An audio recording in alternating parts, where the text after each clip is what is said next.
las fases para realizar esta acta de experticia o el abordaje del sitio del suceso. Recuerden que eso es la observación constante de la constatación de cómo quedaron los elementos, cómo se encuentra el sitio del suceso y cuáles son los indicios básicos que se encuentran allí en el sitio. Proteger todos esos indicios, fijarlos con los protocolos básicos que hemos mencionado, insistimos, fotografía, video, planimetría o acta de experticia, hacer la búsqueda, la colección, el levantamiento de los indicios necesarios para hacer la investigación, hacer la interpretación necesaria de lo que ha ocurrido en el hecho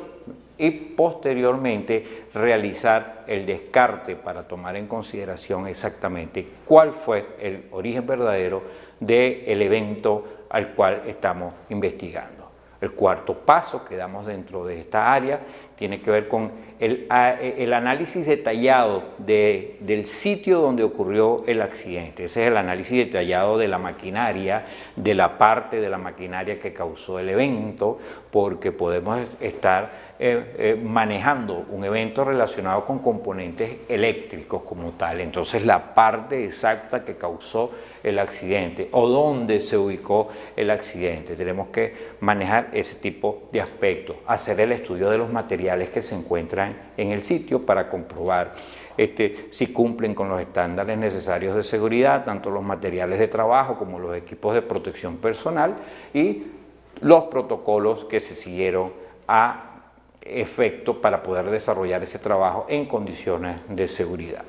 El protocolo de investigación de accidentes laborales también incluye definir el tipo de trabajo que se está haciendo. Normalmente, muchos de los accidentes laborales forman parte de clasificaciones especiales de actividades laborales que se realizan diariamente. Por ejemplo, los trabajos en caliente y los trabajos de altura son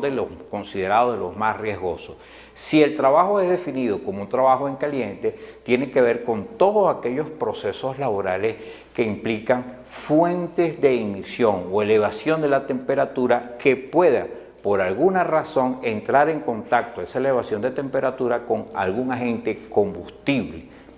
y que derive en la posibilidad de ocurrencia de un incendio o explosión o el daño a una instalación causando el accidente. Los trabajos en altura son aquellos que a partir de 1 metro de altura van a ubicar a un trabajador o a un grupo de trabajadores en un andamio, en una altura, en una azotea, en una estructura que puede poner en peligro la vida de estos por la caída. La realización de estos trabajos, tanto los trabajos en caliente como trabajos en altura, se establecen dentro de un documento, de un protocolo universal que se conoce con el nombre de permiso de trabajo, que no es más que el protocolo operacional y de seguridad que se va a seguir antes de la realización de este trabajo. Es decir, en el permiso de trabajo se establece que se realizaron las mediciones de explosimetría necesarias, es decir, si había en ese medio ambiente presencia o no de gases o vapores combustibles, incluso también si existían o no la presencia de materiales peligrosos que pudieran causar otros efectos a los trabajadores. Se establece el tipo de equipo que se va a utilizar y que cumple con las recomendaciones y estándares de seguridad necesarias que se van a utilizar. La mayoría de las herramientas de trabajo van a ser antichispa, es decir, la mayoría de ellas de bronce, que en caso de una caída no generen una chispa que pueda terminar derivando en un incendio o una explosión. En fin, se define el tipo de trabajo y se establece si ese trabajo en sí requería un permiso como tal, es decir, un protocolo de seguridad específico para hacerse de acuerdo a lo planteado en las normas de seguridad. Una vez que se ha definido esto, el investigador pasa a un siguiente nivel en el análisis de lo que es el protocolo de investigación de los accidentes de trabajo. ¿Tenía o no el trabajador las competencias necesarias para realizar esa actividad? Es decir, todo permiso de trabajo en caliente que amerita unos trabajadores específicos, establece la calidad y la formación del hombre que debe realizar ese trabajo. Incluso algunos permisos de trabajo identifican las certificaciones necesarias para poder efectuar cada una de las posiciones dentro de una planta para los trabajadores que van a cubrir dichas posiciones. Esta es una guía importante para el investigador porque posiblemente pudiéramos encontrarnos en el caso de que alguno de esos trabajadores no tenía tales certificaciones o no tenía la información necesaria para prevenir el hecho accidental en el cual se vieron involucrados. Un tercer elemento al que debe pasar el investigador de accidentes laborales es definir procedimientos básicos para la asignación del trabajador al tipo de trabajo. Es decir, de qué forma fue asignado ese trabajador, cuáles fueron los análisis, los exámenes, las evaluaciones de competencia. Pudiéramos encontrarnos dentro de otro tipo de trabajo riesgoso dentro de las instalaciones industriales.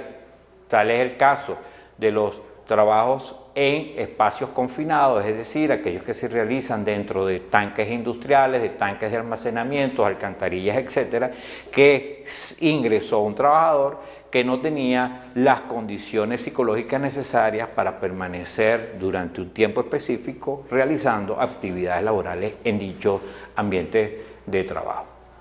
Solicitar al comenzar la investigación los originales de los permisos de trabajo. Algunas desviaciones comunes que se pueden encontrar cuando se realizan este tipo de investigaciones es que buena parte de los permisos de trabajo están ya pre-realizados en computadoras y son impresos y enviados a los sitios de trabajo para darle celeridad a la operación laboral, no cumpliendo este tipo de protocolos con los requerimientos de seguridad esenciales. Todo permiso de trabajo tiene que elaborarse a mano en el sitio antes de comenzar la operación. Es la única garantía que se hicieron las evaluaciones, que se hicieron las mediciones de sustancias combustibles, gases inflamables, sustancias peligrosas, que los equipos necesarios estaban allí y que la cuadrilla de trabajadores cumplía con los requerimientos necesarios. Insisto, hoy en día hay desviaciones tales como que la mayoría de los permisos de trabajo ya están preelaborados y solamente una persona le coloca una firma sin haber conocido la cuadrilla en general, las condiciones en las que se está elaborando en ese momento, dando pie, por supuesto, a la posible creación o generación de accidentes de naturaleza grave. Por lo tanto, es importante que el investigador solicite los originales de los permisos de trabajo. Y nos podemos encontrar desviación 1, que no se hicieron las evaluaciones indicadas en el permiso, que no se cumplieron las recomendaciones del permiso, o una desviación importante que ni siquiera existía el permiso de trabajo. Otro paso importante de los protocolos de investigación es identificar y colectar correctamente todos los equipos de protección personal que se utilizaban dentro del proceso laboral antes de que ocurriera el accidente. Esto nos va a permitir a nosotros verificar las condiciones de andamios, por ejemplo, de arneses de seguridad, de cascos, de todos los elementos necesarios y si estos cumplían con las condiciones necesarias para dar la cobertura específica a los trabajadores.